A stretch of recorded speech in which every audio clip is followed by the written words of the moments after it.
भाई साहब जरा निफ्टी बैंक को लेकर कॉशियस रहिएगा। बैंकिंग सिस्टम ग्लोबली बड़े क्वेश्चन मार्क लगते हैं। हमारे यहाँ कोई दिक्कत नहीं, लेकिन मूड माहौल क्या है, इंपोर्ट हो रहा है पूरी तरह से इस समय। मैं बस हाँ। एक चीज़ और कहूँगा आशीष, और मैं बार बार ये बात कहूँगा।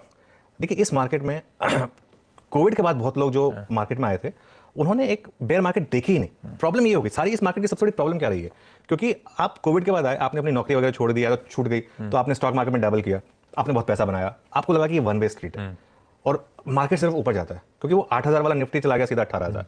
मार्केट वन वे ऊपर नहीं जाता। इतना आसान अगर होता तो हर कोई फिर स्टॉक मार्केट में ही रहता ना। स्टॉक मार्केट में पैसा बनाना बहुत टफ है। अगर आप डिसिप्लिन से बनाएंगे तो पैसा बहुत बनेगा, लेकिन वो डिसिप्लिन सबको लाना बहुत मुश्किल है। और परमा बुल्स जो होते हैं ना, वो मार्केट में सबसे ज्यादा डैमेज क्रिएट करते हैं। एक आशीष, दो तरीके के ट्रेडर्स होते हैं। एक जो चीजों को प्रीएम्प्ट करते हैं कि ये कहीं तो रिवर्स होगा, और दूसरे होते हैं जो फ्लो के साथ जाते हैं और जब मार्केट रिवर्सल के साइन देता है तो वो अपने आप को रिवर्स करते हैं।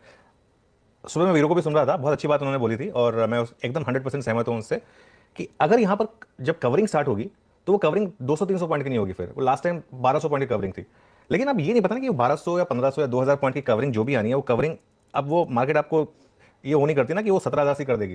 वो 16,000 से भी कर सकती है, 15,000 से भी कर सकती है, वो 14,000 से भी कर सकती है। मैं ये नहीं कह रहा कि हम 16, 15, 14 पर जा रहे हैं, लेकिन आप उसको प्रीएम्प्ट नहीं कर सकते। अब प्रॉब्लम क्या हो गई है पिछले 2 हफ्ते से, जो परमा बुल्स हैं, वो परमा बुल्स मैं उनको इसलिए कहता हूं क्योंकि उनको लगता है कि मार्केट में पैसा सिर्फ बुलिश साइड पर बन सकता है। ऐसा नहीं है। इस मार्केट ने आपको बेरिश साइड पर बहुत पैसा बना के दिया, अगर आप ढंग से उसको ट्रेड कर पाए। तो 6 महीने का चैनल है। देखिए मैं इसलिए बार बार ये कह रहा हूं क्योंकि ये जो लेवल है ना, ये बेस है 17,600 का रेजिस्टेंस और अब 16,800 का बेस, और ये बहुत जरूरी है। ये बार बार आप देखिए इस चैनल को रिस्पेक्ट किया हमने, इसीलिए इस लेवल से, और इसीलिए सबके स्टॉप लॉसेस यहीं प्लेस लो तो 17,000 पर ले जाएगा आपको। 17,000 एक बहुत अच्छा लेवल होगा बाय करने के लिए, 17,000 से 17,050 का लेवल। और उस केस में आपको स्टॉप लॉस रखना है 16,950 का। 50 पॉइंट का रिस्क, रिवॉर्ड क्या होगा अगर 17,000 पर आप खरीदते हैं तो 17,150 160 पर आपको प्रॉफिट बुक भी करना है। तो 3:1 का एक रिस्क रिवॉर्ड यहाँ पर एक बैठता है। कंसेंसस है मार्केट में कि 16,800 नहीं टूटेगा।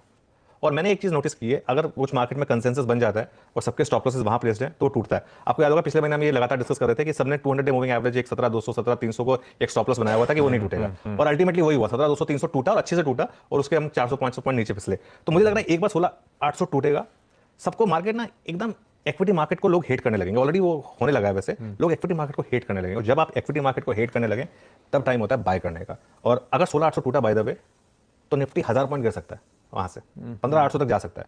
मतलब मार्केट में दोनों तरफ की ट्रेड्स होती हैं, इसमें कोई वो हैरानी की बात नहीं, क्योंकि सबके स्टॉप लॉस वहीं पर प्लेस्ड है। लेकिन मैं एक चीज कहूंगा, आप स्क्रीन को रिस्पेक्ट करिए, और अब अगर 16,800 से 15,800 जो भी जोन है, इस जोन में आप बाय करिए। देखिए बॉटम तो आप कभी नहीं पकड़ पाएंगे, ये बात मान के